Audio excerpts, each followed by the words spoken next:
marrant, c'est le deuxième événement européen que je fais sur le même thème. Et on sent quand même qu'il y a, au contraire de ce que laissent apparaître les médias justement, il y a, à signaux faibles, mais certains, une contre-offensive qui est en train de s'opérer en Europe. Quand je parle de contre-offensive, je parle évidemment contre les autres forces politiques qui semblent gagner du terrain, et pour imposer un autre projet de société. Parce qu'au fond, il faut parler stratégie. Il faut parler stratégie et bien comprendre ce qui est en train de se passer en Europe.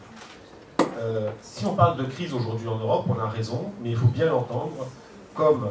la dissociation à un moment donné entre ce qui est la base de la vie humaine, c'est-à-dire son activité économique, et l'idéologie qui lui est liée. C'est-à-dire que si on reprend les grandes thèses de Gramsci sur ce que c'est qu'un bloc historique et ce que c'est l'idéologie et comment fonctionne une société, il explique les choses très bien. Il dit à toute étape du capitalisme, le capitalisme sécrète un certain nombre de représentations qui font qu'il est acceptable aux yeux de gens qui peuvent ne pas y avoir un intérêt matériel évident. Donc entre la base matérielle, la base économique d'une société et les représentations qui s'y développent, il y a bien un lien, même s'il y a une autonomie entre les deux. Qu'est-ce qui s'est passé depuis la Seconde Guerre mondiale? On a eu d'abord un cycle économique qui a été celui des 30 Glorieuses, qui a été un cycle où dominait, on va dire, un certain consensus qu'on va appeler social-démocrate, c'est-à-dire que l'hégémonie dans la vie des idées, la vie et aussi dans les politiques publiques, tendait à porter des politiques qui étaient, pour imparfaites qu'elles étaient plutôt orientées vers un plus juste partage des gains de productivité, des politiques sociales nouvelles et un certain nombre de choses qu'on connaît bien. Donc ces 30 Glorieuses, c'est le développement de l'État-providence. À la crise de cet État-providence dans les années 70, un nouveau système s'est établi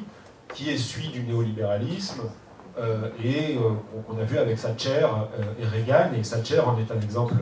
des plus presque des plus purs, puisqu'en fait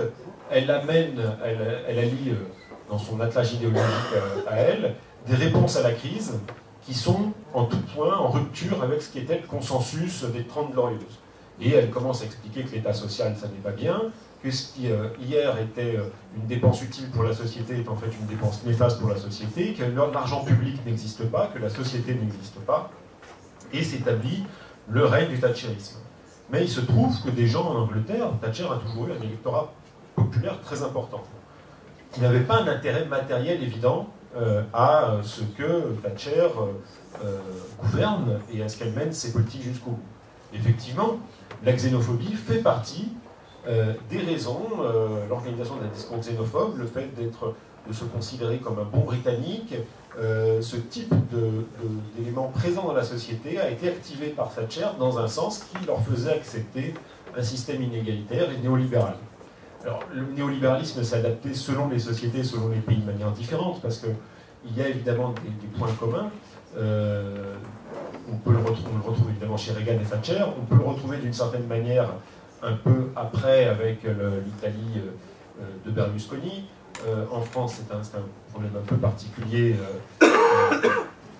concernant notre pays, puisqu'il est essentiellement passé par la privatisation de grands groupes industriels plus que par les modifications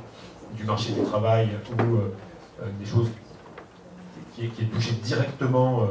les gens en matière de système social. En revanche, c'est un système qui s'est établi partout. Seulement, voilà, 2007-2008, on a une nouvelle étape qui est la crise financière qui commence à l'été 2007, qui se développe à l'été 2008, et dont on ressent aujourd'hui les crises. Et là, période de crise, toutes les grandes familles idéologiques, toutes les grandes familles politiques, les grandes idéologies explicatives du système précédent se décomposent, et certaines familles politiques s'adaptent, et d'autres ne s'adaptent pas. Et il faut regarder les choses en face. Pour ce qui est des droites, des nouvelles droites radicales, et je vous laisserai écouter Jean-Yves Camus, je pensais qu'il était là, mais c'est le meilleur connaisseur qui soit de cette famille politique-là, elles se sont beaucoup mieux adaptées. Elles se sont beaucoup mieux adaptées avec un discours qui combine une espèce de, ce qu'on appelle un welfare chauvinisme, c'est-à-dire l'État-providence chauvin, qui consiste à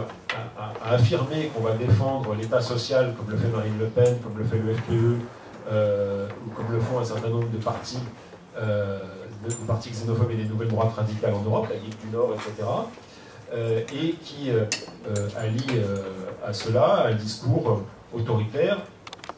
de restauration de l'autorité de l'État dans la mondialisation, et vous avez les traits communs avec des nuances, avec de ce qu'on retrouvera un peu dans tous les partis des nouvelles droites radicales. Mais ce discours-là, qui combine la xénophobie, c'est aussi un discours qui donne une réponse à la crise. Et là, il y a toujours un grand débat. Soit on fait, c'était le grand débat au sein du Parti socialiste il y a quelques années, quand vous menez le combat culturel pour imposer votre vision de la société, vous ne pouvez pas le mener en réaction au camp d'en face. C'est-à-dire qu'on ne mène pas le combat culturel simplement contre l'adversaire. On le mène pour proposer des réponses à une situation auquel l'adversaire donne ses réponses. Ce qui change aussi un peu la donne.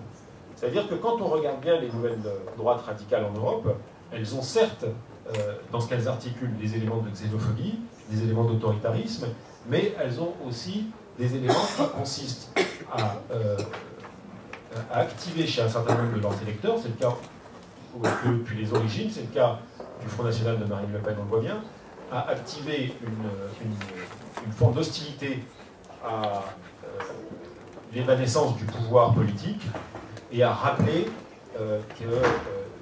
les citoyens veulent qu'ils se prennent des décisions dans un cadre politique défini, etc. etc. Donc là, on peut voir aussi la montée de partis comme le Front National ou comme le FPE notamment, mais aussi de la Ligue du Nord en Italie, comme des réactions à la complexification des formes du pouvoir et à l'idée progressive, qui s'installe progressivement, que au fond, ils, entre guillemets, sont tous d'accord que les décisions se passent ailleurs, que les dés sont pipés et que tout est déjà joué. Donc c'est ce même sentiment démocratique déçu ou frustré qui aussi entre en jeu dans la formation des électorats des nouvelles droites radicales qui ne sont plus, à l'exception évidemment du Jobbik, à l'exception d'Aube Dorée et de quelques partis du Vlaams Blok, justement, qui ne sont plus des partis qui dénoncent la démocratie libérale, mais au contraire des partis qui prétendent la défendre, voire dans leurs formes les plus modernes, des partis qui non seulement prétendent défendre la démocratie libérale, mais en plus prétendent, dans le cas de Pim Fortuyn ou de Geert Wilders, défendre la société libérale, c'est-à-dire en termes de mœurs, etc. Et donc ils activent d'autres clivages. En bref, ils construisent quoi, tous ces mouvements? Ils construisent dans la crise, dans un grand moment de décomposition ambiant, à la fois des pouvoirs politiques qui semblent ne plus tenir aucune manette, des grandes idéologies explicatives du monde qui ne font plus sens aux yeux des gens, ils construisent eux-mêmes un sujet politique, c'est-à-dire un peuple, contre qui ils le créent contre les immigrés, les musulmans et les élites qui auraient trahi. Ils construisent ce peuple, ça fait sens aux yeux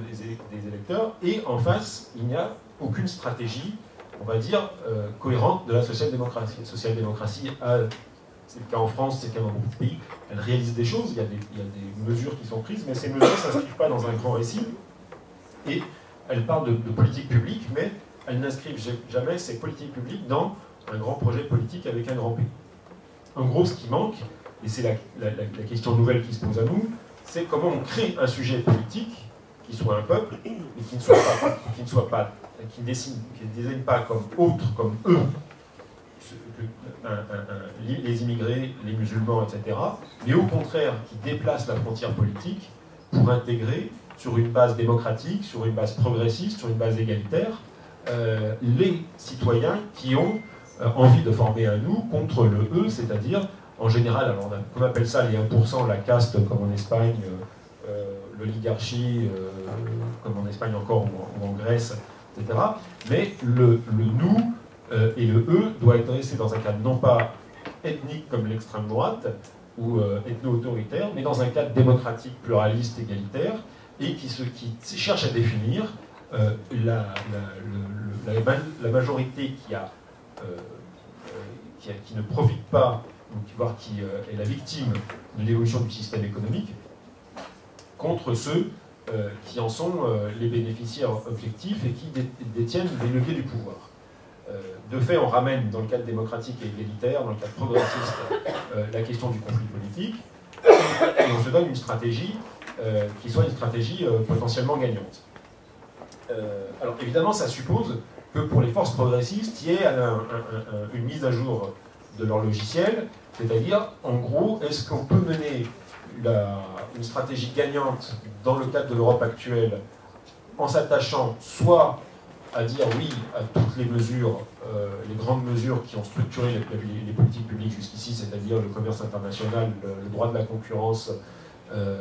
les politiques monétaires, etc. Et est-ce qu'on peut le faire, d'autre part, en adhérant à une vision du monde, des codes, des formes d'organisation qui sont celles d'hier, c'est-à-dire, comme le disent nos amis Podemos, est-ce que, au fond, c'est très efficace de porter un t-shirt avec une faucille, un marteau, un drapeau rouge sur le international. Pas que tout ça soit respectable, et j'ai beaucoup de sympathie pour.